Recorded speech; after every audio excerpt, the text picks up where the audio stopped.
की dependency, resistance किन चीजों पे डिपेंड करता है उसको लिखेंगे, ठीक है। डिपेंडेंस ऑफ रेजिस्टेंस, ठीक है।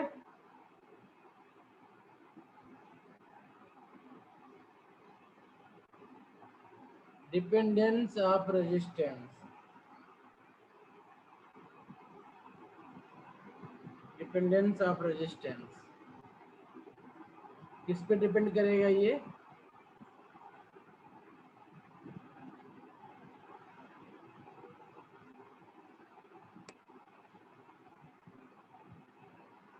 Resistance of a conductor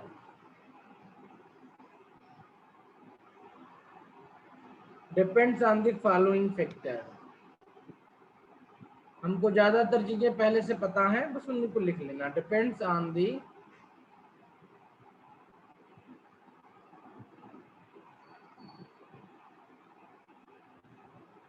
following factors.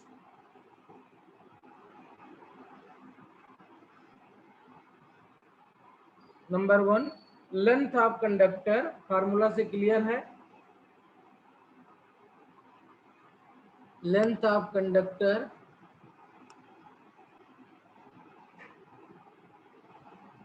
देखो, resistance of a conductor, resistance of a conductor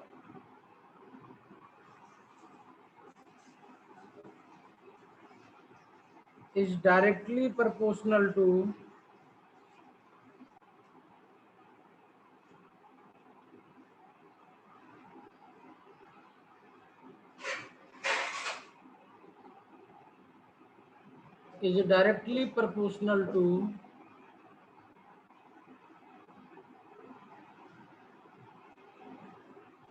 its length, is directly proportional to its length, that is R proportional to L, that is R proportional to L, okay. देखिए इसका बहुत अच्छा application है। कैसे? देखो, if a conductor,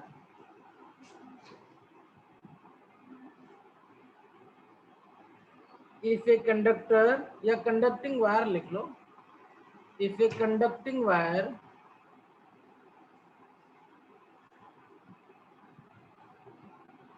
if a conducting wire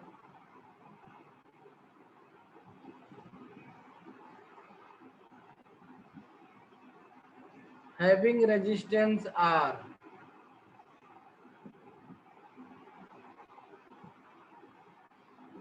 is cut in unequal parts, is cut in unequal parts,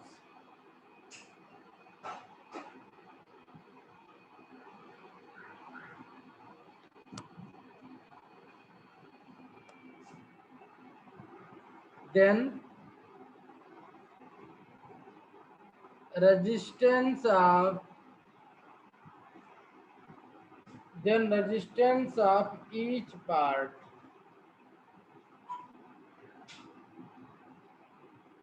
will be कितना हो जाएगा? R by N, ठीक है।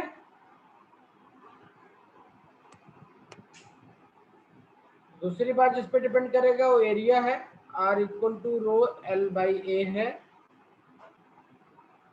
Area of cross section of the conductor, area of, ये exam में पूछा जाता है तो इसलिए ध्यान से लिखना इन चीजों को। Area of cross section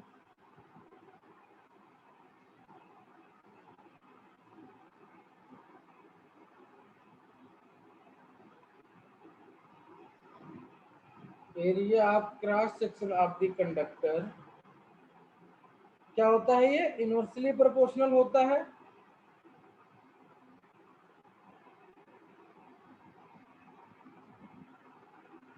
resistance of a conductor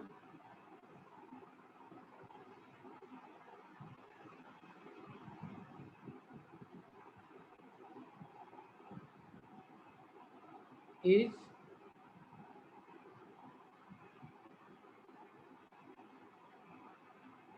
inversely proportional to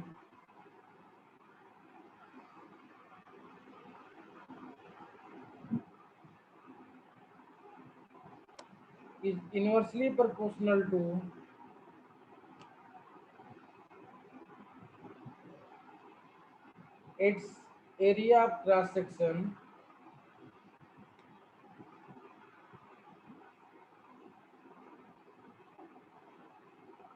अगर आप लोगों ने बिजली के तारों को देखा होगा, अभी तो शायद आपको तार नहीं मिलेंगे, ओपन तार अभी वो कवर होते हैं, लेकिन कभी उनको अगर आप खोल के देखो तो क्या होता है, उसमें बहुत बहुत ही जो है थिन वायर होते हैं, और वो सारे थिन वायर को मिला मिला करके ऐसे ऐसे उनको जोड़ देते हैं ना, ऐसे ऐसे सारे वायर मिला दिए जाते हैं एक साथ में, 100 वायर या 1000 वायर या 200 वायर करके इनका वो बना लेते हैं। तो क्वेश्चन उठता था कि एक मोटा वायर क्यों नहीं ले लिया गया, थिक वायर क्यों नहीं ले लिया गया, तो उसके पीछे का आंसर यही है, रेजिस्टेंस कम करने के लिए, क्रॉस सेक्शन कम हो जाएगा, रेजिस्टेंस कम हो जाएगा तो एनर्जी लॉस कम हो जाएगी।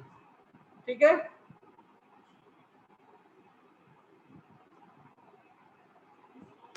that is area of cross section, that is R proportional to 1 by A। ठीक है,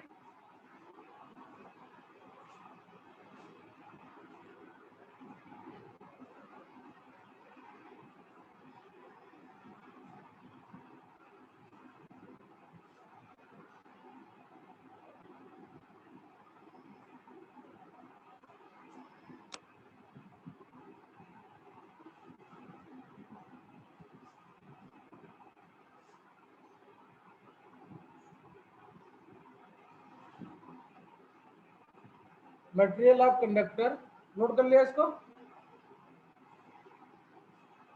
यस सर। ठीक है, material of conductor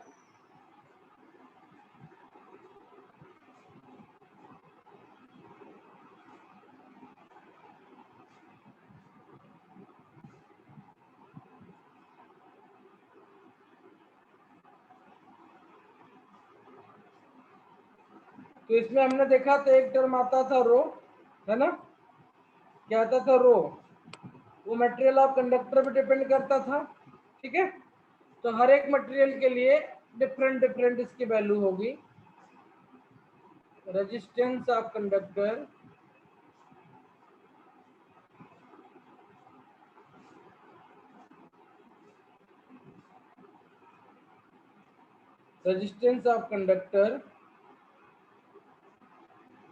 also depends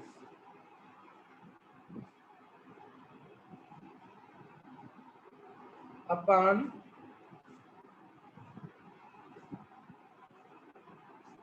the nature of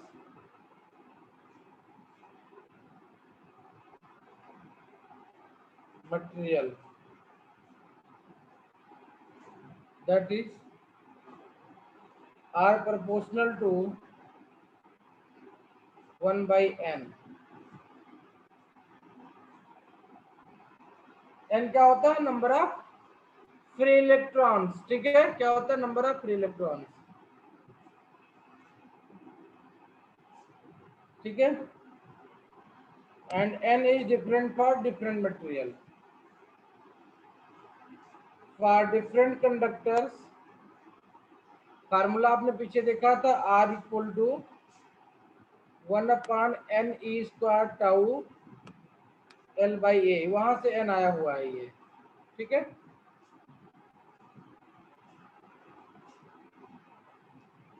for different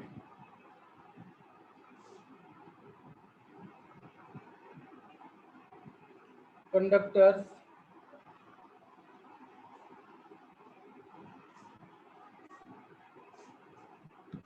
n is different,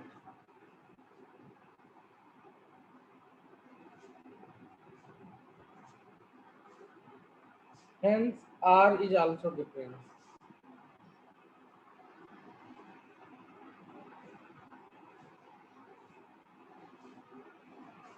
fourth point temperature.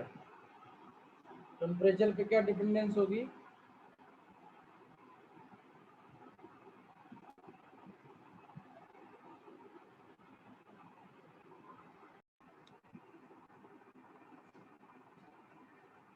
Temperature बारे में पढ़ा था हमने कि टेम्परेचर इंक्रीज करेंगे तो टाउ डिक्रीज करेगा, टाउ डिक्रीज करेगा तो रेजिस्टेंस आपका इंक्रीज कर जाता है। लेकिन इसमें ये इतना सिंपल नहीं है, तमाम चीजें होती हैं। जरा तो उसको डिटेल में देखते हैं हम लोग, ठीक है। we know that R equal to M upon N E square tau L by A.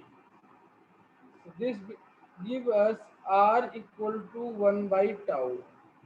This will give us R equal to 1 by tau. ठीक है, देखते हैं क्या है। When a metallic conductor, मैं बार बार वर्ड स्पेसिफिकली लिख रहा हूँ क्योंकि इंसुलेटर और सेमीकंडक्टर के लिए इनका बिहेवियर चेंज हो सकता है, ठीक है, अभी देखेंगे आगे उनको। तो when a metallic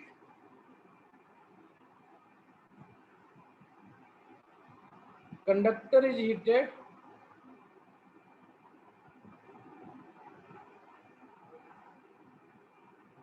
when a metallic conductor is heated, the atom in the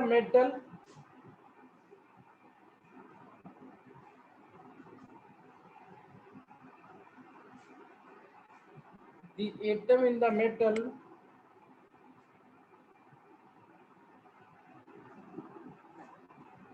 vibrate with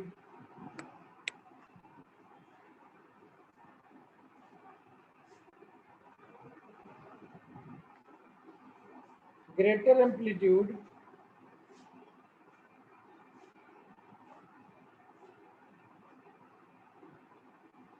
and frequency.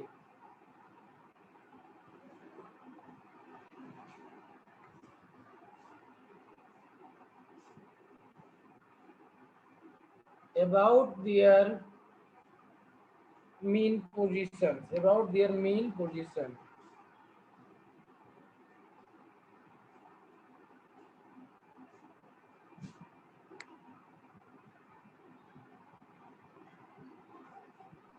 Consequently,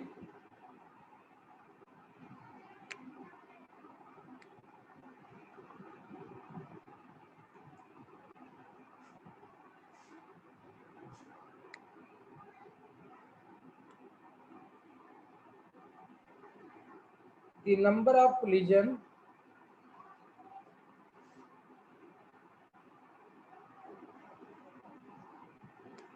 between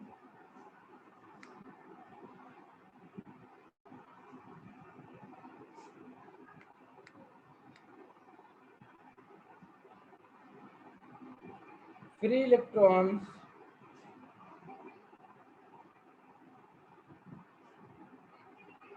and atoms increases,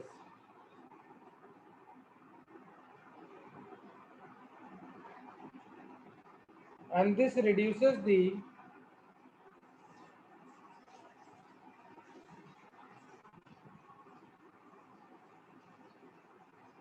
relaxation time.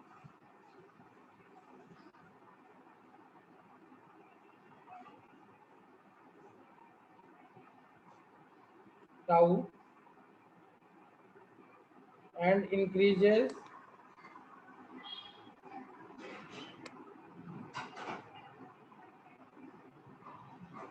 the value of resistance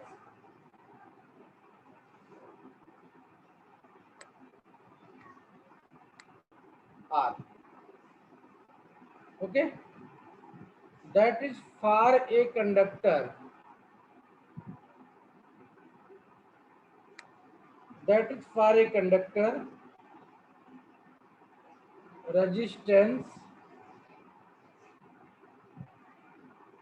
Resistance proportional to temperature.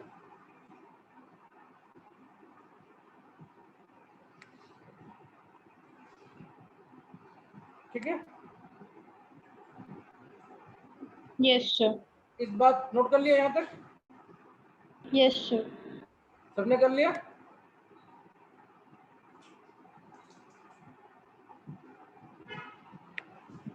ठीक है, तो अब इसको हम लिख सकते हैं temperature coefficient में के टर्म में इसका रिलेशन क्या रिलेशन बनेगा? अगर हम इसके ग्राफ को प्लॉट करें विद रिस्पेक्ट टू टेम्परेचर और रेजिस्टेंस तो हमको क्या मिलेगा? देखो,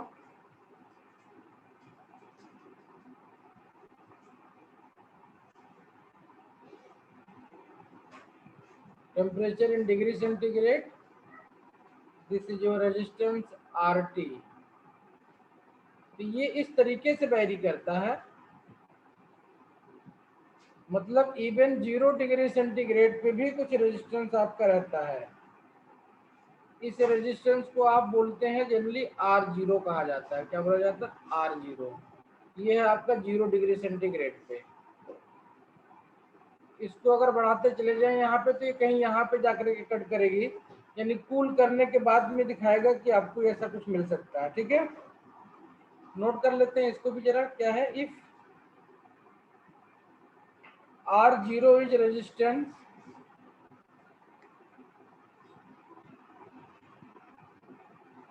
of conductor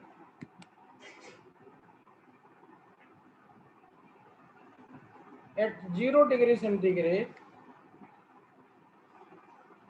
and RT is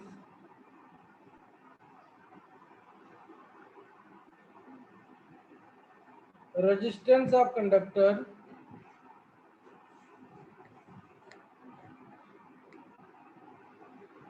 at T degree centigrade and alpha beta are temperature coefficient of resistance and alpha beta are temperature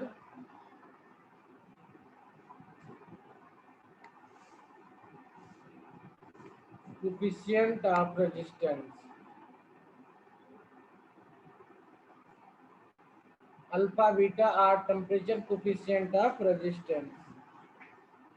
इनका यूनिट होता है पर डिग्री सेंटीग्रेड। क्या यूनिट होता है इनका? इनका यूनिट होता है per degree centigrade, per degree centigrade. ठीक है, तो RT is given as R0 1 plus alpha T plus beta T square for T is greater than 300 degree centigrade, and this RT is given as R0 1 plus alpha T for T equal to R less than 300 degree centigrade. तो आपको generally यही use करना है। ये शायद कहीं competition exam में कहीं पूछ ले तो ऑप्शन सहित आपको मिल जाएगा। ये इसमें करना कुछ नहीं है। ये पूछने मतलब बहुत टफ क्वेश्चन बना दिया है अगर न्यूमेरिकल इस पे आया तो। ठीक है, बट जनरली क्वेश्चन आएगा तो इसी पे आएगा आपको। ठीक है, इससे बाहर नहीं जाएगा। यहाँ से अल्फा की वैल्यू निकालते हैं लोग, तो R alpha equal to RT minus R0 upon 1 plus alpha T. इसको R0T हो जाएगा ना, ये RT माइनस R0 हो गया अपॉन 1 प्लस अल्फा बताना था आपको बाई R0 इंटू टी हो जाएगा। ये RT माइनस R0 है। तो इस तरीके से अगर RT R0 पता है तो आप अल्फा किसी मटेरियल का निकाल सकते हैं। ठीक है, यस सर। अच्छा, यहीं पे एक छोटा सा पॉइंट और नोट कर लेते हैं। छोटा सा पॉइंट यह है कि अगर R1 आपका T1 टेम्परेचर पे है, R1 T1 डिग्री सेंटीग्रेड पे है और R2 आपका T2 डिग्री सेंटीग्रेड पे है, तो R1 बाई R2 का जो रिलेशन हो जाएगा देखो R0 कैंसिल आउट हो जाएगा, 1 प्लस अल्फा T1 अपान 1 प्लस अल्फा T2 बन जाएगा ये। ठीक है, Yes, sir. हो गया। Yes, sir. नहीं सर, 2 मिनट्स वेट कर लो प्लीज।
हो गया।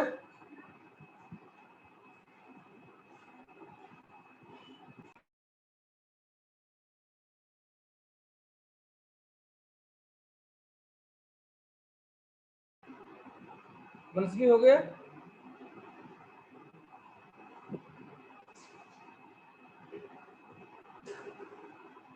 यस सर, हो गया, थैंक यू। अच्छा, 1 मिनट हम बैक चलेंगे।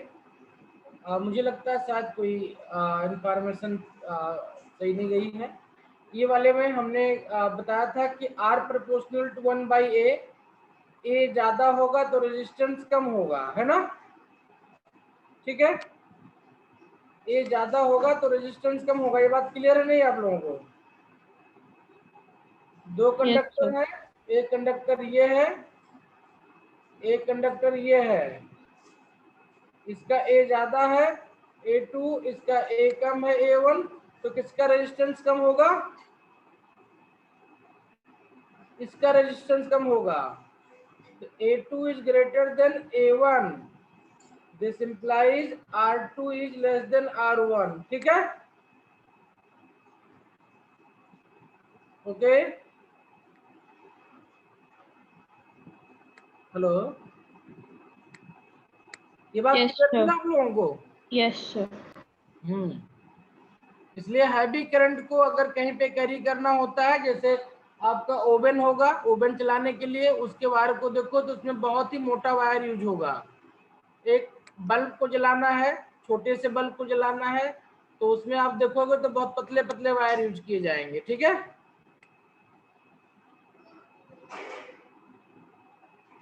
ठीक है। Yes, sir. इलेक्ट्रिसिटी कैरिंग वाले में पतले पतले वायर यूज क्यों किए जाते हैं? इससे कि अगर कोई वायर ब्रेक हो जाए, कुछ हो जाए, तो भी इलेक्ट्रिसिटी कंटिन्यू होती रहे, जाती रहे। ठीक है, ओके। चलिए, इसमें एक छोटी सी पॉइंट और बचती है थर्ड पॉइंट वाले में। फोर्थ प्रॉपर्टी में अल्फा आया हुआ है। ये अल्फा जो है आपका, ये भी टेम्परेचर डिपेंडेंट है। ये क्या है? ये भी टेम्परेचर डिपेंडेंट चीज है। मतलब डिफरेंट डिफरेंट टेम्परेचर पे इसकी वैल्यू भी डिफरेंट डिफरेंट हो जाएगी। तो इसलिए ये थोड़ा सा हॉच पॉच करेगा आपको, तो थोड़ा उसको भी नोट कर लो चाहो तो यहीं पे। The value of alpha is different at different temperature. The value of alpha is different at different temperature.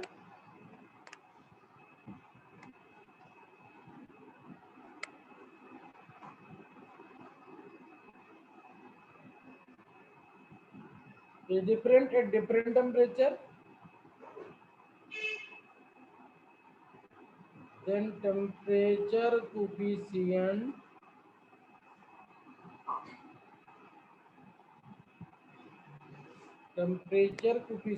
of resistance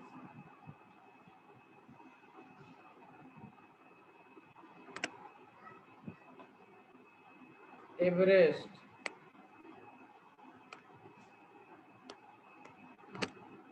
over the temperature and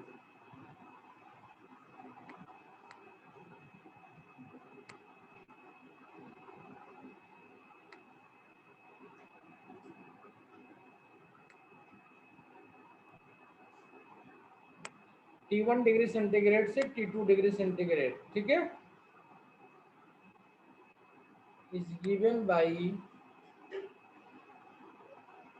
alpha equal to R2 minus R1 upon R1 T2 minus T1। पीछे का formula देखो तो वहाँ पे R0 था, वहाँ पे R1 हो जाएगा, जहाँ पे T था वहाँ पे T2 माइनस T0 हो जाएगा, ठीक है। And this will give you which gives R2 equal to R1 1 plus alpha T2 minus T1, ठीक है। तो जैसे ऊपर हमने लिखा था कि R को निकालना है आपको, तो R को निकाल सकते हैं R0 1 प्लस अल्फा T से, लेकिन अगर आपको टेम्परेचर रेंज दिया हुआ है तो R2 को R1 1 plus alpha T2 minus T1 करके भी निकाल सकते हैं आप, ठीक है। ये बेहतर रिजल्ट देगा आपको,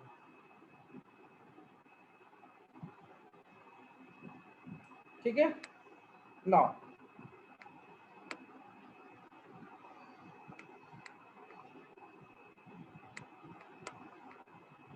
resistance according to potential difference क्या होगा, रेजिस्टेंस अकॉर्डिंग, हाँ नोट कर लिया sir temperature coefficient of resistance का मतलब क्या होता है? Alpha alpha alpha.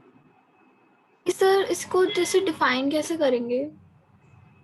देखो ये आपको ये चीज को बताता है कि टेम्परेचर बढ़ने के साथ में आपका रेजिस्टेंस कैसे चेंज होगा, कैसे बढ़ेगा। ये देखो यहाँ पे हमने क्या किया था स्टार्टिंग में, देखो ये हमने कहा था कि R प्रोपोर्शनल टू T है ना, ठीक है। क्या कहा था, R प्रोपोर्शनल टू T। इस प्रोपोर्शनली कांस्टेंट को हटाने के लिए जो भी कांस्टेंट यूज किया था हमने, उसी को आप बोलेंगे टेम्परेचर कोफिशिएंट ऑफ रेजिस्टेंस, ठीक है। टेम्परेचर कोफिशिएंट ऑफ रेजिस्टेंस हो जाएगा ये, ठीक है।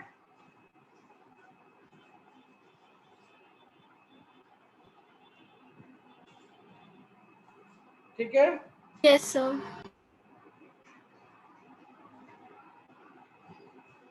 ये हर मटेरियल का अलग अलग होता है,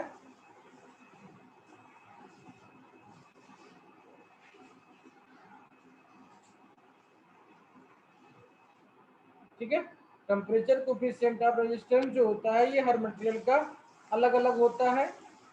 और आपसे कोई पूछे कि और क्या इसकी मीनिंग है, तो आप इसको इस तरीके से कह सकते हो कि ये जो आपका relative change in resistance with temperature है उसको डिफाइन करेगा। तो यहाँ से अगर आप इस चीज को देखोगे, ग्राफ प्लॉट करोगे तो स्लोप निकलेगा आपको। जैसे RT, इस वाले इक्वेशन को आप ओपन कर दो, इस वाले इक्वेशन को क्या करो, ओपन कर दो इस वाले इक्वेशन को, तो RT इक्वल टू हो जाएगा R0 प्लस क्या हो जाएगा ये अल्फा R0 इंटू टी। ये अल्फा R0 जो होगा इस ग्राफ के स्लोप, इसका जो स्लोप होगा अगर आपका, ये हो जाएगा अल्फा इंटू R0। तो alpha equal to slope by R0 करके आप इसको यहाँ पे डिफाइन कर सकते हो, ठीक है, ठीक है। Yes sir. हाँ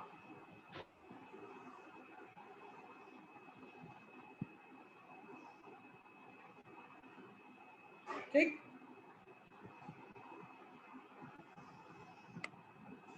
आगे बढ़े।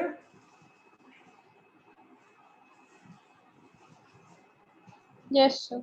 ये कांस्टेंट है जो कि आपको एक रिलेशन बताएगा, बताएगा कि कौन सा मटेरियल, इसकी वैल्यू बताएगी कौन सा मटेरियल टेम्परेचर के साथ में उसके रेजिस्टेंस में क्या वेरिएशन होगा, ठीक है। मतलब टेम्परेचर इंक्रीज करने पे किस तरीके का उसका टेम्परेचर बढ़ेगा घटेगा क्या होगा, ठीक है। ये चीजें डिपेंड करेंगी अल्फा की वैल्यू पे।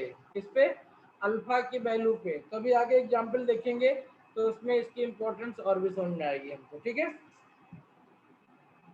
फिफ्थ पॉइंट है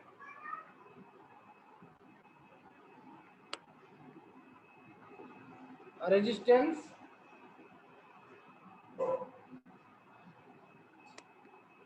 according to potential difference, resistance according to potential difference।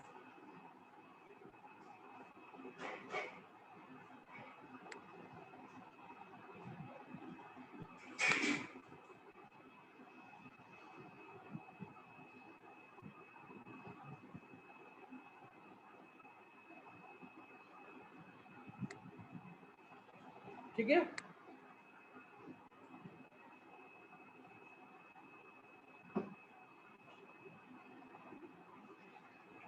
मैं कुछ डायग्राम बना रहा हूँ और फिर देखता हूँ कि किस तरीके का जो है ये जो क्वेश्चन है इसको कैसे जस्टिफाई करेंगे।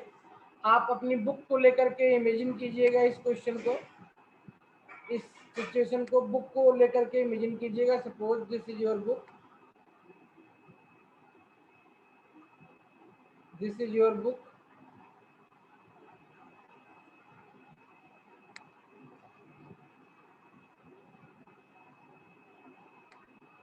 ठीक है, दिस इज योर बुक।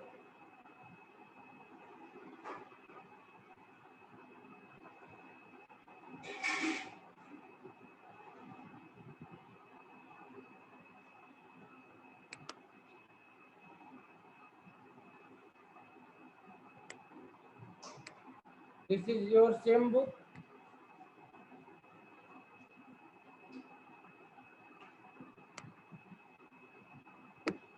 अब इस पे दो तरीके से बैटरी का कनेक्शन करेंगे हम। एक तो देखो बुक को बिल्कुल ऊपर नीचे से करेंगे कनेक्शन बुक में,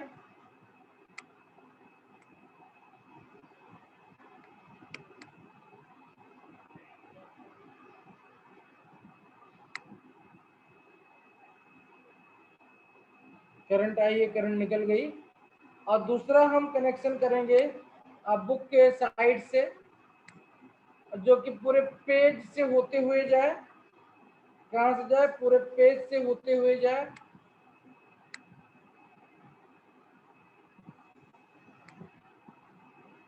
दो सिचुएशन है, ये करंट इन की, यहाँ पे करंट आउट हो जाएगी। तो दो सिचुएशन करंट में है ये आपका। ठीक है, एक तो बुक आपने अपने हाथ में ली है, उसमें परपेंडिकुलर होल करके डाल दिया आपने, मतलब सारे पेज में होल होता हुआ बाहर नीचे निकल गया। और दूसरा क्या है, किसी पेज के बीच से आपने डाल करके उसको बाहर निकाल दिया है। तो ये दो सिचुएशन है। अब इन दोनों सिचुएशन में देखेंगे कि इसका रेजिस्टेंस कितना होगा। ठीक है, रेजिस्टेंस कितना होगा इसका। ठीक है, डायमेंशन ये इसको बी मान लेते हैं, इसको ए मान लेते हैं, इसको सी मान लेते हैं। यही यहाँ पे हो जाएगा डायमेंशन ए एंड सी। ठीक है, देखो ये 1 है, इसका रेजिस्टेंस कितना होगा? इसका रेजिस्टेंस हो जाएगा आर इक्वल टू कितना होता है, रो एल लेंथ। तो इसकी लेंथ उतनी होगी जितनी आपके बुक की मोटाई है, यानी बी के equal L B upon A. इसका क्रॉस सेक्शन एरिया कितना होगा? तो इसका cross section area A into C हो जाएगा। कितना हो जाएगा? ए इंटू सी हो जाएगा। थोड़ा ऊपर करके लिखे तो दिखेगा हमको। ये केस नंबर 1 लिख दो, यहाँ पे केस नंबर 2 लिख दो। केस 1 आर इक्वल टू कितना हो जाएगा, रो लेंथ बी है, एरिया आपका ए इंटू सी हो जाएगा।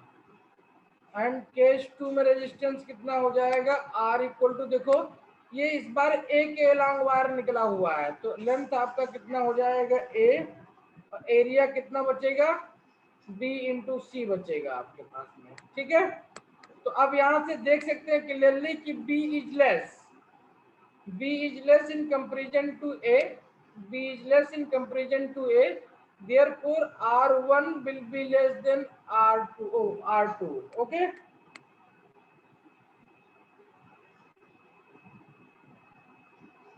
बात समझ में आ गई? तो इस तरीके से आप इसको देख सकते हैं कि किस तरीके से पोटेंशियल अप्लाई किया गया किसी कंडक्टर या किसी ऑब्जेक्ट के ऊपर, और उससे भी इसका जो है रेजिस्टेंस चेंज होगा। इसलिए चेंज होगा क्योंकि आपका एल और ए चेंज हो जाएगा। ठीक है, बात समझ में आ गई?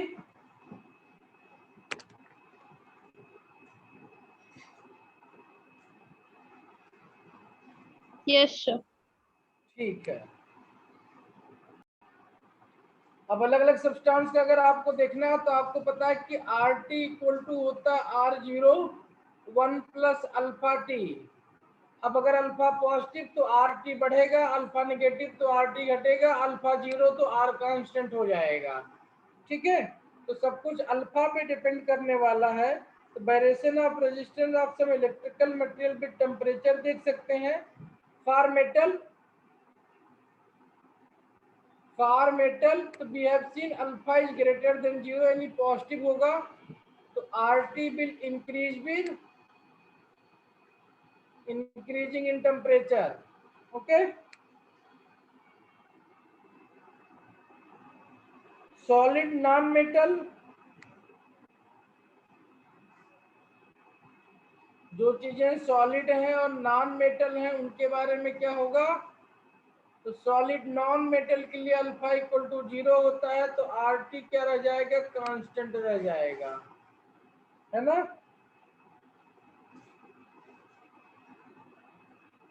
ठीक है, resistance will independent of the temperature हो जाएगा विथ टी इंक्रीजिंग और डिक्रीजिंग, कोई फर्क नहीं पड़ने वाला। ठीक है, थर्ड सेमीकंडक्टर, बहुत इंपॉर्टेंट है, इसको डिटेल में ही पढ़ना है हमको आगे। सेमीकंडक्टर डिटेल में पढ़ेंगे हम लोग आगे। Alpha is less than 0, this means RT will decrease with increasing T।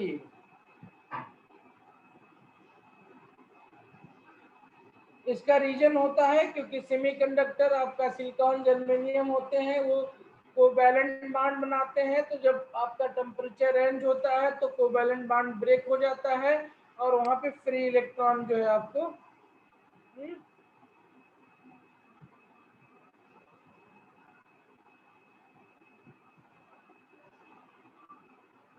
ठीक है, बॉन्ड ब्रेक होगा, इलेक्ट्रॉन रिलीज हो जाएंगे, कंडक्शन इंक्रीज हो जाएगा, रेजिस्टेंस डिक्रीज हो जाएगा। ठीक है,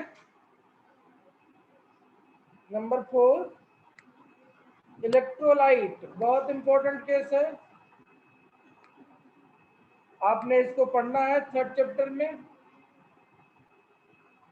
केमिस्ट्री के। इसके लिए भी अल्फा लेस देन 0 होता है, मतलब RT decreases with increasing temperature. ठीक है, इसका रीजन ये होता है कि डिग्री ऑफ आयोनाइजेशन जो होती है वो इंक्रीज कर जाती है, मतलब ज्यादा इलेक्ट्रोलाइट आपके आयोनाइज हो जाते हैं। ठीक है, और सोल्यूशन आपका लेस विस्कस हो जाता है। फिफ्थ पॉइंट, आयोनाइज्ड गैस,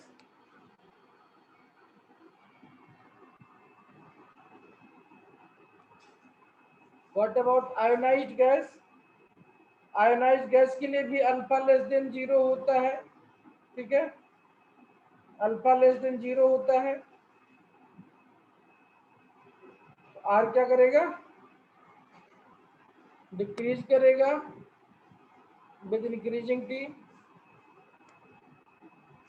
6 है alloys,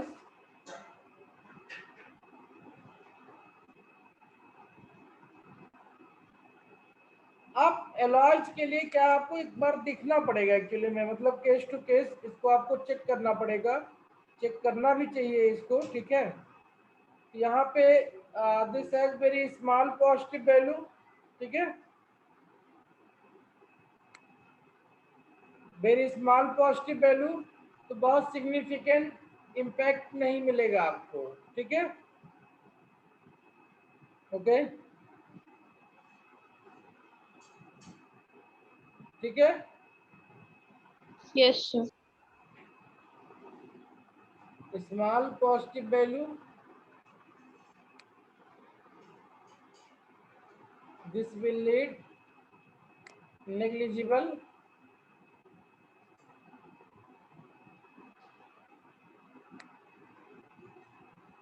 increase in resistance with increasing t। Almost constant कह सकते हैं, वर्ड यूज कर सकते हैं almost constant.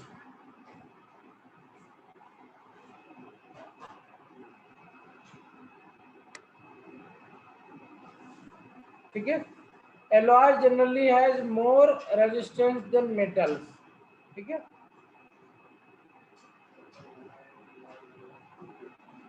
what about superconductor?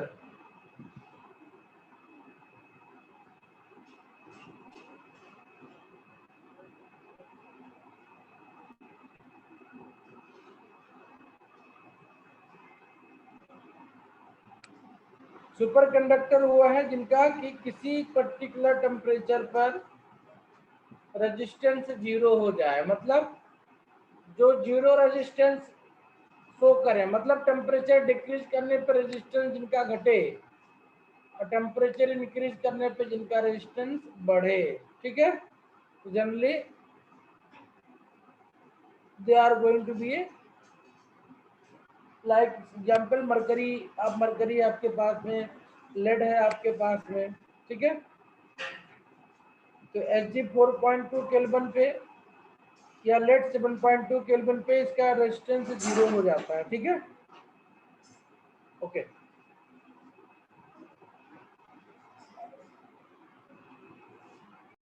ठीक है। तो let us understand what is rho. ठीक है। resistivity or specific resistance, this is called resistivity,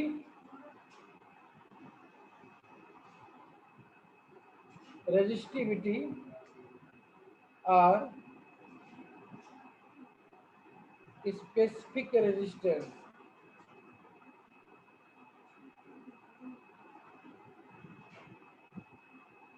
specific resistance or resistivity, this is called rho। ठीक है।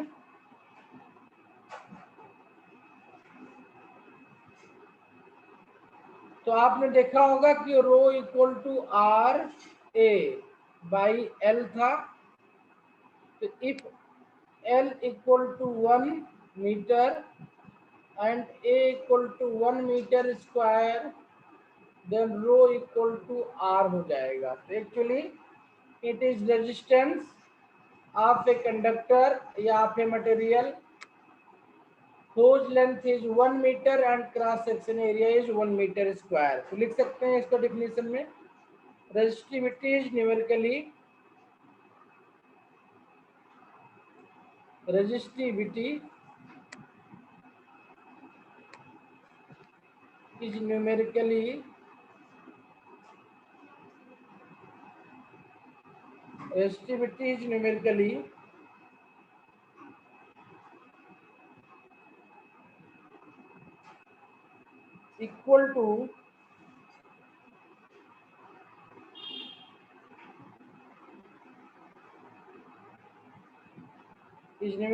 equal to the resistance of a substance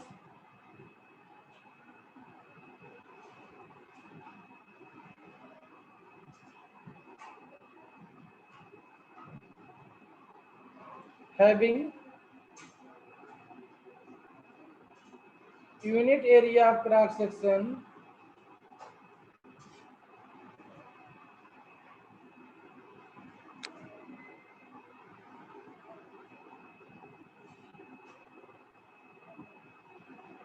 and unit length।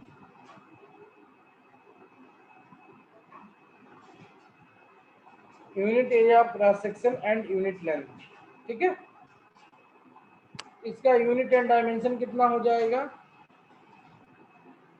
इसका unit हो जाएगा, ये ओम होता है, इसका मीटर स्क्वायर अपॉन मीटर है तो ओम मीटर कर सकते हैं इसको, है ना। तो इसका यूनिट हो जाएगा ओम मीटर। डायमेंशन कितना हो जाएगा इसका,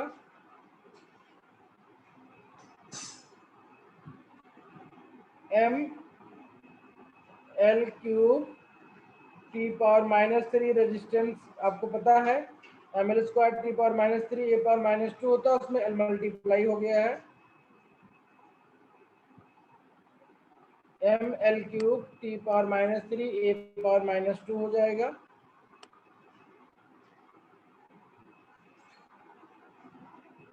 इसका दूसरा फार्मूला आपने पीछे निकाला हुआ था, rho equal to M upon N E square tau, यानी ये किस पे डिपेंड करेगा, एन पे डिपेंड करेगा, टाउ पे डिपेंड करेगा, यानी कि नेचर ऑफ मेटल पे डिपेंड करेगा, और चूंकि टाउ टेम्परेचर है तो टेम्परेचर पे भी डिपेंड करेगा, ठीक है।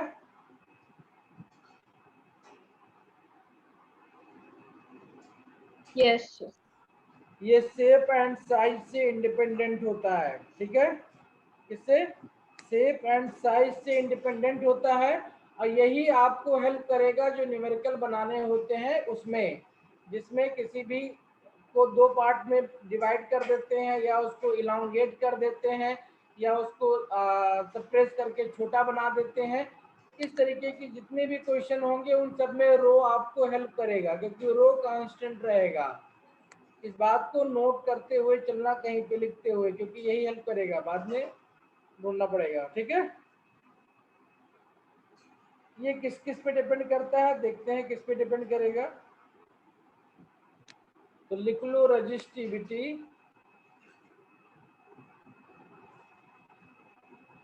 यानी rho, resistivity is the intrinsic property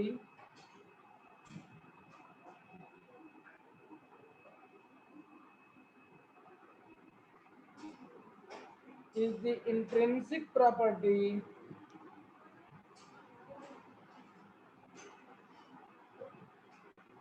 of the substance.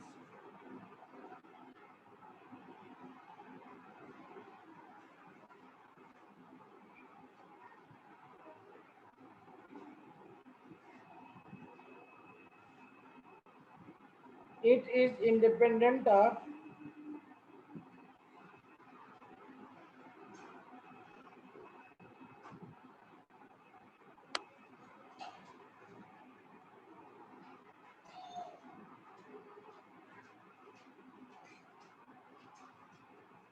independent of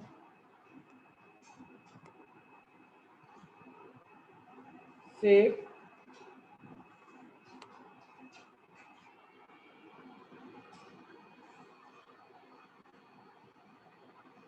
and size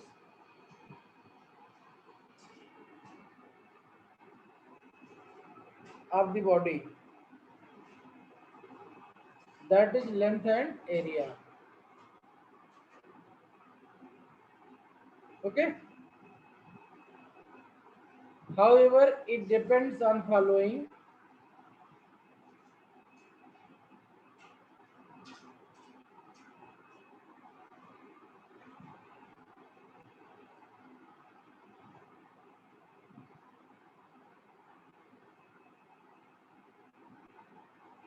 nature of the body, क्योंकि एन था वहां पे ना, नेचर ऑफ द बॉडी और मटेरियल और ऑब्जेक्ट,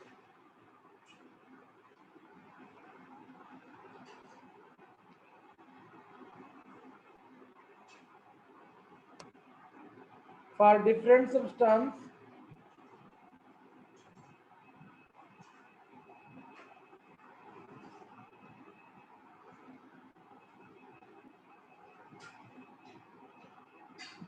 their resistivity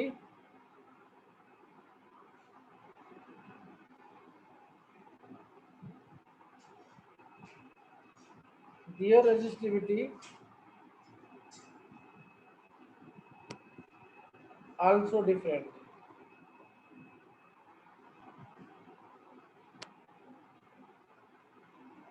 एग्जाम्पल के लिए सिल्वर का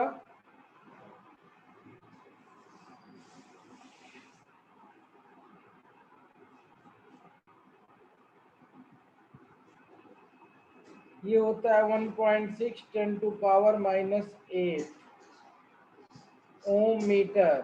this is minimum.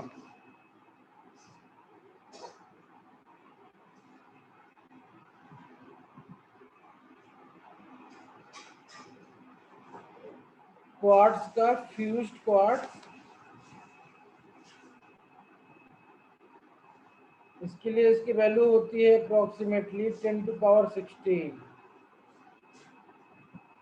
Om metre. That is maximum. Okay, temperature पे भी डिपेंड करेगा ये। इतना नोट कर लो, फिर नेक्स्ट पेज पे लिखेंगे।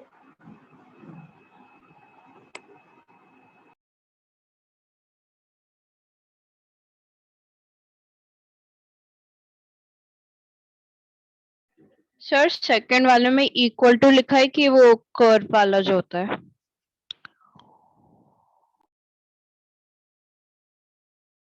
ये अप्रोक्सीमेट वैल्यू लिखा हुआ है। क्या मतलब? Approximate okay sir. मतलब 1.7 × 10⁻16, 1.8, 2 पॉइंट इस तरीके का। ठीक है, यस सर। नोट कर लिया? यस सर, हो गया। टेम्परेचर पे इसकी क्या डिपेंडेंसी होगी?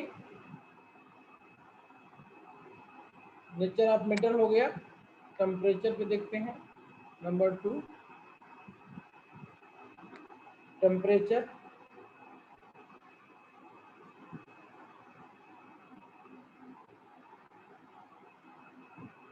तो resistivity depends on temperature.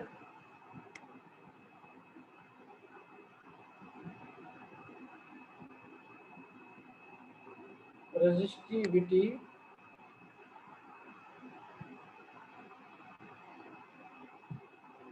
depends on temperature.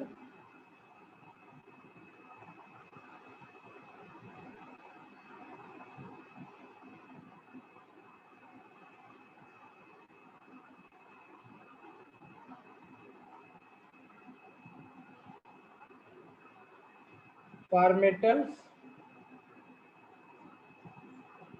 ρ2 is given as like R0, ρ0 1 plus alpha t या डेल्टा टी, बेटर लिखे ना, 1 plus alpha t या अल्फा डेल्टा टी। ठीक है, दैट इज resistivity increases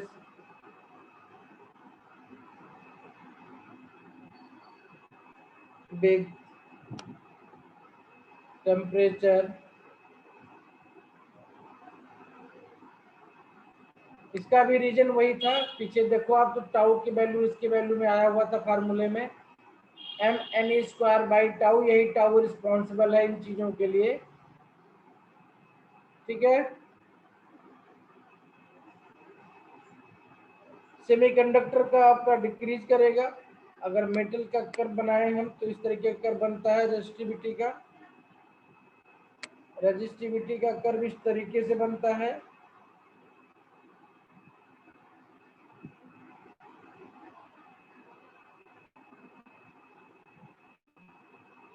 ये यहाँ स्ट्रेट लाइन हो जाता है। एक्स्ट्रापोलेट इस तरीके से करोगे तो 0 पे जाएगा, लेकिन 0 पे 0 नहीं मिलता है। ये इस तरीके से इसका कर्व होता है। सेमीकंडक्टर के लिए बनाया तो डिक्रीज करेगा ये, और कर्व कुछ इस तरीके से बनता है। ये टी हो गया, ये आपका रो हो गया। ये मेटल के लिए है, ये होता है आपका सेमीकंडक्टर के लिए।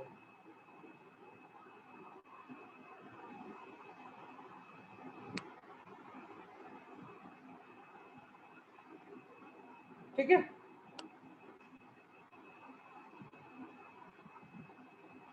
सुपर कंडक्टर का अगर बनाए तो क्या होगा, सुपर कंडक्टर का होता है, ये टेम्परेचर Tc होता है, ये रेजिस्टिविटी होती है। तो कर को खाली एक बार दिमाग में रखेंगे तो एग्जाम में कहीं मिल गया, दिख गया तो पहचान ले जाएंगे इसको। ये है सुपर कंडक्टर, मतलब Tc वो टेम्परेचर होता है जहां पे आपका रेजिस्टिविटी या रेजिस्टेंस दोनों जीरो हो जाए। ठीक है, इस टेम्परेचर पे ये जीरो हो गया वैल्यू तुरंत ना। ठीक, यस सर।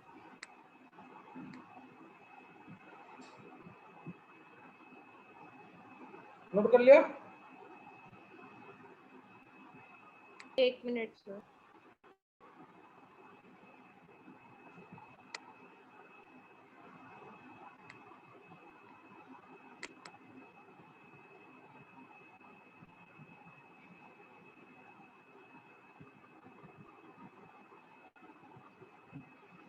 हो गया।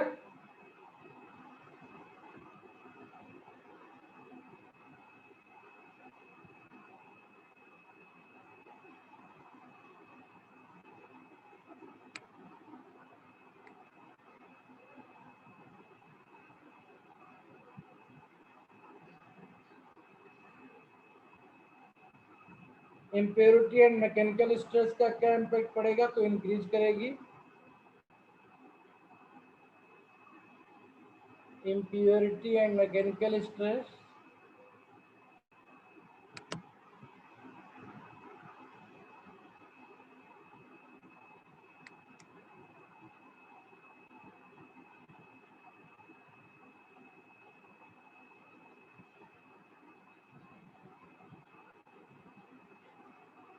देखो, resistivity increases,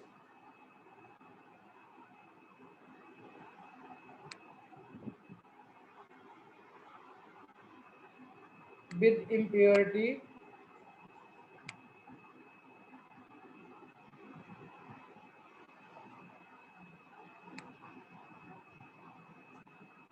and mechanical stress.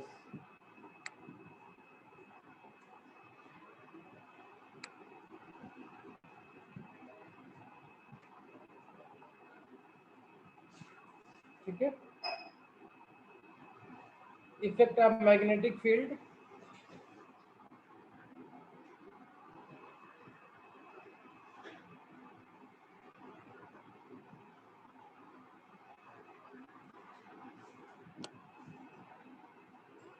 Effect of magnetic field,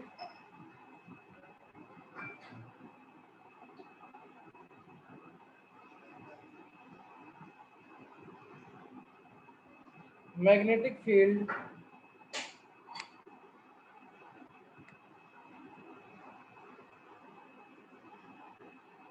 magnetic field increases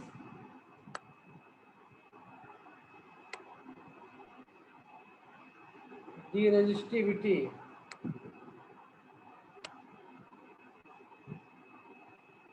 of all metals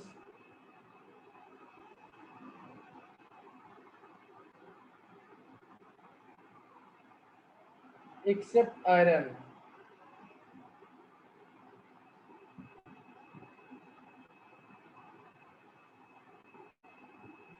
Cobalt and nickel.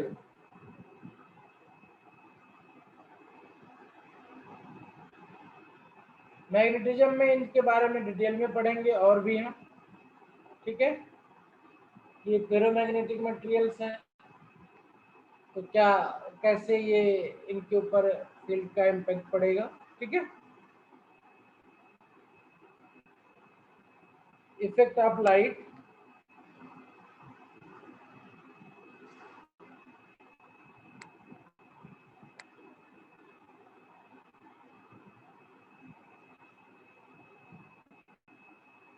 resistivity of certain substance,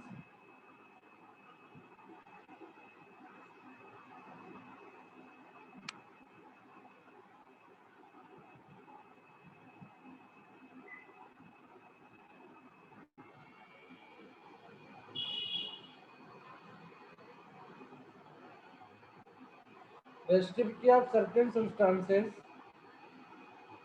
like selenium,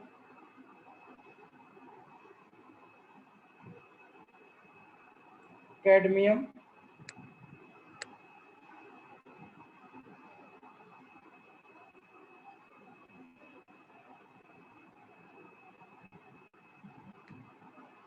sulfides is inversely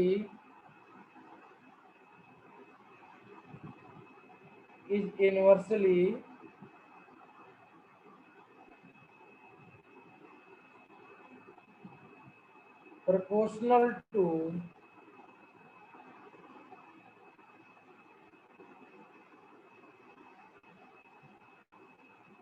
intensity of light.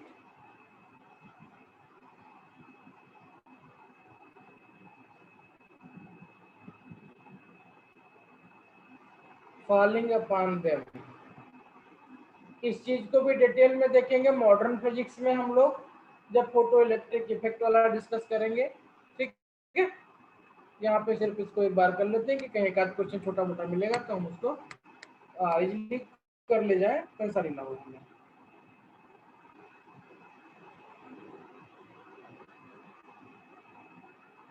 Note कर लिया?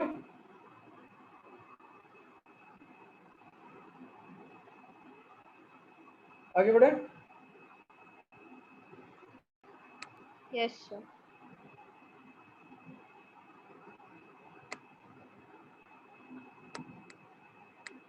Resistivity of some electrical material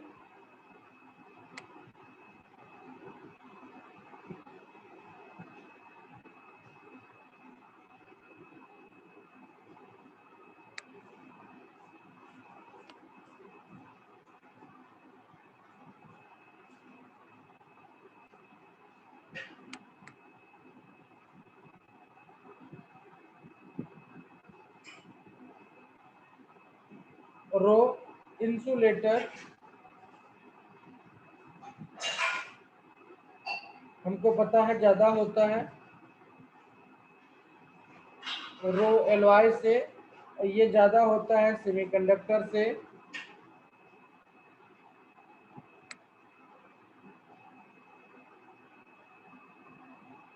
ये ज्यादा होता है conductor से।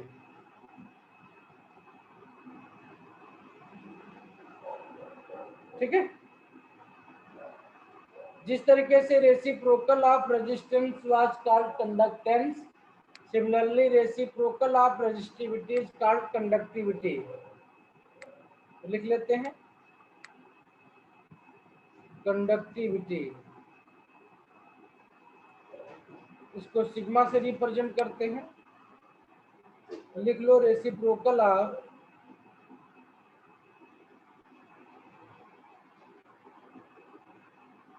resistivity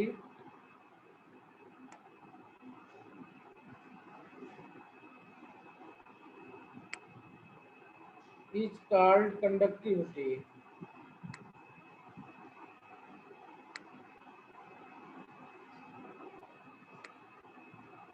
That is sigma equal to 1 by rho, 1 by rho। इसका unit हो जाएगा, बहुत इंपॉर्टेंट है इसका यूनिट, इसका ओम मीटर होता था, है ना। रो का क्या होता था? ठीक है, rho equal to R A by L था, ओम मीटर था। तो इसका यूनिट कितना हो जाएगा? 1 अपान ओम मीटर। इस ओम को ऊपर ले जाकर के MHO लिखते हैं, मो लिखते हैं। क्या लिखते हैं इसको? मो। ये हो जाएगा आपका MHO, मो बाई मीटर। ठीक है, एंड डायमेंशन कितना हो जाएगा?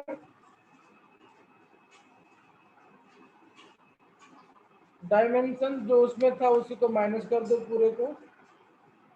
M इनवर्स L क्यूब था तो L पावर -3 हो जाएगा, T माइनस था तो ये प्लस हो जाएगा, A माइनस था तो ये प्लस हो जाएगा।